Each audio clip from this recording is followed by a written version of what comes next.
A Santa Ceia é a Páscoa cristã? Existe uma Páscoa cristã? Nós temos um dia santo estabelecido por Deus para guardar como Páscoa, etc., e fazer um culto especial, santificar um dia, ter uma liturgia específica. Onde começou isso? Quem começou? Quem que inventou? É na palavra de Deus? Os discípulos fizeram, os apóstolos fizeram isso. A igreja primitiva fez, guardou um dia como uma Páscoa cristã, então tinha um culto especial ali. Veja, a teologia bíblica fiel, conhecida historicamente como reformada puritana ou calvinista, especialmente conforme o símbolo de fé de Westminster e os escritos de Calvino, oferece uma base sólida para distinguir a celebração de Cristo como nossa Páscoa da instituição de sacramentos ou dias santos não ordenados por Deus. E aqui eu quero apresentar alguns pontos para nossa reflexão. Primeiro, a Santa Ceia não é a substituição direta da Páscoa judaica, nem todo mundo concorda com isso e por isso não é a Páscoa cristã no sentido de festival anual. Confissão de fé, por exemplo, de Westminster, é explícita ao ligar o batismo à circuncisão, mas não faz o mesmo com a Santa Ceia e a Páscoa. Por quê? Porque a Páscoa era um festival familiar anual no qual todas as crianças participavam. Se a Santa Ceia fosse a substituição exata, o mesmo princípio se aplicaria e os cristãos, chamados de reformados historicamente, rejeitaram a pedocomunhão, que é a participação de crianças pequenas sem a capacidade de exame próprio, como está claro no Catecismo Maior de Westminster e na prática reformada continental.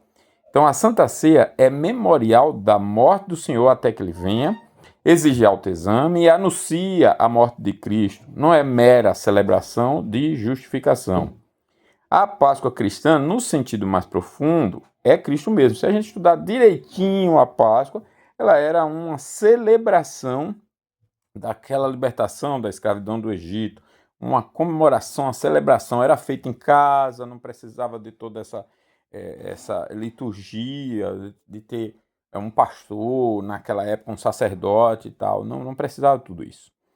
Então era uma celebração mesmo, e então a nossa Páscoa nesse sentido é Cristo, Cristo é a nossa Páscoa, Cristo é a nossa Páscoa porque foi crucificado por nós. E uma coisa que a gente tem que ter muito cuidado é quando olhar para a pessoa de Cristo, porque outro dia eu estava estudando aqui sobre batismo com as crianças e uma das crianças, pré-adolescente, me perguntou assim: Cristo foi batizado duas vezes? Porque eu estava falando que não podemos ser batizados duas vezes, batismo mesmo fiel é um só, e infiel é infiel, não é batismo, você não pode chamar de batismo, né? E só tem o nome de batismo. Então a pessoa raciocinou o seguinte: eu expliquei o que era sacramento, eu expliquei desde da antiga aliança, questão de circuncisão e batismo. Então ela observou que Cristo foi circuncidado e Cristo foi batizado, então perguntou, né? Então você vê, são raciocínios lógicos, interessantes ali, faz sentido, mas não é a realidade para poder fundamentar a ideia que a pessoa estava colocando, né, a criança, de que, então eu posso me batizar duas vezes. Eu devo me batizar duas vezes, porque Cristo fez isso duas vezes. Nesse caso, eu tenho que me circuncidar e eu tenho que me batizar, né? Mas ela está desviando, tropeçando em brechas, né, em sentidos que estão deixando de lado. Detalhes que fazem toda a diferença. Então, é para aqui que eu quero olhar. Quando a gente observa Jesus cumprindo as duas alianças, tem que ter todo cuidado, porque é ele, e é ele que está cumprindo as duas alianças. Então, se uma coisa é sombra e ele cumpre sombra e encerra sombra, eu tenho que entender, sombra é sombra, encerrou como sombra. Se vem a outra parte como a realidade, eu tenho que olhar para isso como a realidade.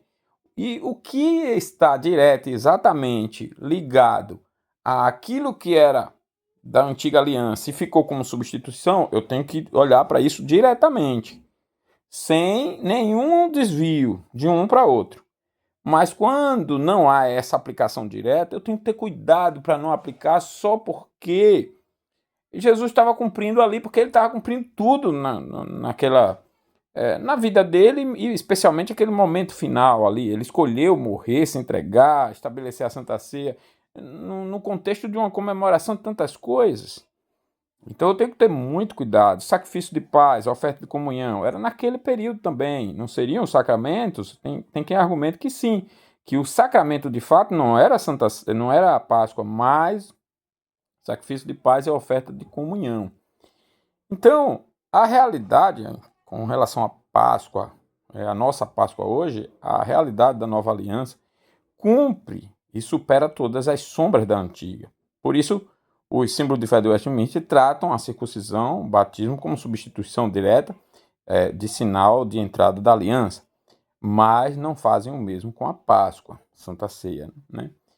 E Calvino segue essa direção, mostrando que a Santa Ceia é o sacramento contínuo ordenado por Cristo. Ele não faz uma relação com o festival anual reinventado. Não faz essa relação com o festival anual reinventado. Então a gente precisa estudar melhor o que seria a Páscoa, o que foi a Páscoa, qual era todo o entendimento daquela Páscoa, a celebração. Porque quando a gente olha para o pão e o cálice, tem uma mudança muito grande ali, né? Como o cristão pode celebrar Cristo como a Páscoa sem transformá-la em sacramento ou dia santo, já que ele não ordenou? A teologia bíblica fiel está ancorada no princípio regulador de culto, PW, né? Deus só pode ser adorado da forma que ele prescreveu nas Escrituras. Esse é o princípio regulador de culto. Confissão de Fé, capítulo 21. Então, ensina que a celebração de Cristo como Páscoa acontece de formas ordenadas e espirituais. Na pregação da palavra, por exemplo, todo domingo e em qualquer dia proclamamos que Cristo é o Cordeiro que tira o pecado do mundo. Guardemos então, como diz o texto bíblico, a festa não com o velho fermento, mas com os asmos da sinceridade e da verdade. Esse é o ponto. Na Santa Ceia, a Santa Ceia é o memorial ordenado que anuncia a morte do Senhor. Então, eu guardo esse sacramento como sacramento porque ele é o sacramento e existem representações ali que eu posso me alegrar, celebrar Cristo como minha Páscoa, mas não transformar uma coisa em outra, né? Então, não é festival anual, mas ali é comunhão frequente ou conforme a igreja ordena, com o Cristo crucificado e ressurreto. Na vida diária, purificando o coração do fermento, do pecado, né? Fermento entre aspas, que é a metáfora para o pecado, e vivendo na realidade da ressurreição e justificação. É uma celebração contínua pela fé, não ritualizada em um dia específico. Então, essa é a verdadeira Páscoa cristã.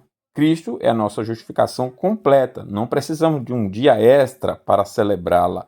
O Novo Testamento estabeleceu o Domingo do Senhor como o dia santo semanal e a Santa Ceia como sacramento, que deveria ocorrer em todo o culto. E o erro de restaurar, então, a celebração da Páscoa, qualquer dia santo não ordenado por Deus, é grave. Nós vemos os puritanos e calvinos observando essa questão como uma violação grave do princípio regulador de culto e um retorno às sombras da antiga aliança.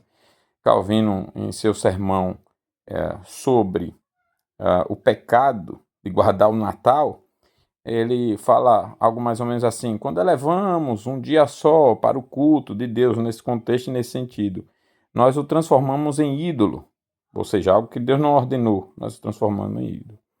Não há dia superior a outro. Quando insistimos em estabelecer um culto baseado em nosso capricho, blasfemamos contra Deus e criamos um ídolo, ainda que o façamos em nome de Deus. Isso é um pecado pesado, grave, gravíssimo. Ele vai usar algum sinônimo nesse sentido. E ele vai dizer outras coisas bem pesadas, né? Se achamos que estamos honrando a Deus, na verdade estamos desonrando tanto quanto possível, e estamos honrando a Satanás, e tal. Ele vai nessa direção. Então, ele é muito bom e acertou, ele era muito bom e acertou muito a observação dele. Então, nós precisamos ter muito cuidado.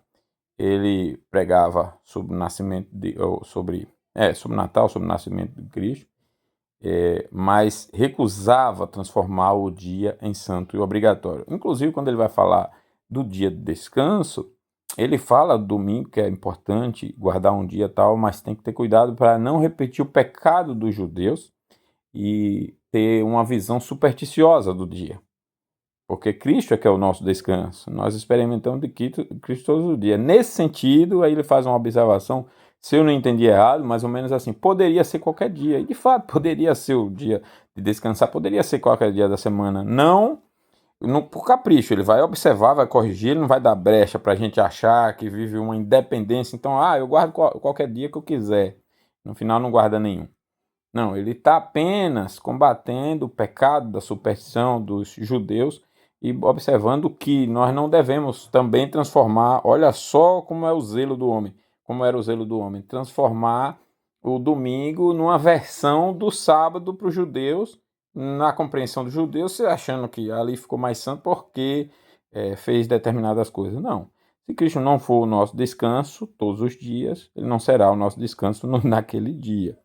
Agora, para que aí ele vai argumentar alguma coisa mais ou menos assim, para que nós não esqueçamos e também não pratiquemos a irreligião como é o objetivo de Satanás, então é necessário a guarda de um dia tal, e esse dia foi observado como o primeiro dia da semana e tal. E em Genebra, os dias santos, incluindo Natal e Páscoa, foram progressivamente abolidos para evitar a superstição e vontade humana no culto. Lembrando que Calvino chega lá e Deus o usa para purificar Genebra. Então, ele pega Genebra totalmente corrompida e Deus o usa até a purificação completa. A reforma se completa lá. Se completa abolindo tudo isso e restaurando o culto no padrão de Deus. Então, os puritanos foram até mais rigorosos no diretório público de culto público, né, de Westminster. Eles proibiram a observância de dias santos além do domingo do Senhor. E é o que devemos fazer, né? Então, restaurar a Páscoa como um dia santo hoje, cometemos os mesmos erros que Calvino atribuiu ao Natal. Santifica um dia que Deus não ordenou, quando só o domingo é santo no Novo Testamento. Altera os elementos do domingo para adequar à celebração, liturgia especial, hinos temáticos, cores, tradições extra-bíblicas, exatamente como o princípio regulador de culto condena. Mistura a celebração com misticismo, aí tem gente que vai para vigílias noturnas, cultos mais cedo, aí vão criando uma série de coisas, aí misturam com a cultura, né? E a gente condena a cultura, coelhos, ovos de Páscoa, mas nós fazemos o mesmo sem a intenção pagã, introduzindo elementos não prescritos e até fomentando a superstição. Esse dia é período, Jesus nasceu, Jesus morreu, nós estamos celebrando isso. Mas peraí, você não celebra isso sempre? Eu costumo dizer assim, olha, falando sobre o Natal, né? Você celebra Cristo por inteiro, de nascimento, morte e ressurreição, todo ele. Todos os dias, não vai fazer sentido nenhum você ter um dia para isso, né? Um dia de feriado, etc. Você já faz isso todos os dias. O domingo, nesse sentido, é o dia especial, porque, no sentido bíblico, você não desvia o seu culto com obrigações justas de trabalho, de recreações, etc. Não. Então, ele é especial nesse sentido. Então, mistura a celebração com o misticismo. É o mesmo princípio na nossa cultura. Santifica um dia e muda o culto para caber nele. Isso é vontade própria, irmãos. Então, ainda tem um argumento adicional com base na origem histórica atual da Páscoa e no cumprimento das sombras. Mesmo que a Páscoa tenha a sua origem em algum lugar ligado à Páscoa judaica e à ressurreição de Cristo, a gente precisaria ver aí os debates do século II sobre a data e tal. Sua forma, como ficou e tudo que nós temos de atual, fixo, com tradições, liturgias elaboradas, é invenção humana posterior. Precisamos ver o concílio de Nicéia, etc. E mesmo que os concílios tivessem aprovado algo que a Bíblia não aprovou, com todo amor e carinho, são os concílios, mas homens erram, os concílios erram, né? Então, não é ordenada no Novo Testamento, os apóstolos não praticaram isso, a igreja primitiva não praticou, o Novo Testamento não institui nenhum dia anual de Páscoa ou ressurreição como santo. Ele declara que todas as sombras, festas, luas novas, sábados, se cumpriram em Cristo. Paulo adverte contra julgar uns aos outros por dias, meses, tempos e anos como retorno à escravidão da antiga aliança. qualquer prática que ressuscite a antiga aliança ou crie uma nova versão dela é condenada. O Antigo Testamento era a sombra, o Novo é realidade. Cristo é o Cordeiro uma vez por todas. Não precisamos de festival anual para lembrar o que está consumado. Qualquer nova Páscoa ou dia santificado por tradição humana é, na teologia fiel, ídolo e violação do primeiro e segundo mandamentos no culto. Então, resumindo, o cristão celebra Cristo como Páscoa todos os dias pela fé na palavra, na Santa Ceia, na vida santificada, ou seja, em todas as áreas da vida. Não como sacramento, ele celebra Cristo. Transformar isso em dia santo anual com liturgia alterada e elementos não ordenados é exatamente o erro que Calvino e os puritanos denunciaram no Natal e em todos os demais dias santos. É retornar em algum grau às sombras que Cristo aboliu. A liberdade cristã não é licença para inventar culto, é liberdade para adorar somente como Deus mandou. Então, que nós façamos um retorno às Escrituras, um autoexame e um retorno às Escrituras. Né? Cristo é tudo e basta o que Ele ordenou. Guardemos então a festa, mas com os asmos da sinceridade da verdade, não com tradições humanas. Não façamos dos homens senhores da nossa fé, que Deus nos abençoe.